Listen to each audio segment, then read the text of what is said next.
Hello গাইসের ঘর, তোমরা সবাই কি করো? কিছুই ভালো লাগতেছে না, ভাবলাম কি আজকে কোনো ব্লগ দিব না, জাস্ট তোমাদের সাথে একটু আড্ডা মারবো। কি বলো তো, মানে আজকে না সারাদিনই ল্যাদ খাচ্ছিলাম, মানে কালকের থেকে ল্যাদ খাচ্ছি। তো একটা জায়গায় যাওয়ার কথা ছিল যে একটু ঘুরতে টুরতে যাবো, তো সেখানে তো আর যাইতে পারলাম না। তো আমি ভাবলাম কি কি আর করব, একটা ব্লগও আপলোড করতে লাগে তোমাদের সাথে, কিন্তু আর আর তোমরা গাইস, তোমরা কী যে হচ্ছে জানি না তোমাদেরকে, তোমরা যে কোথায় থাকো আমি নিজেও খুঁজে পাই না। মানে কেউ আসে, কেউ চলে যায়, কেউ থাকে। একটু সিরিয়াস হও, বা কি বলবো আর।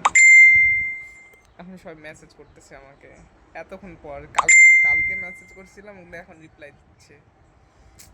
আর তোমরা তোমরা তো এত ভিডিও কিসের জন্য ভাই? তোমরা কিছু তো বুঝো, জানি না। তো ঠিক আছে,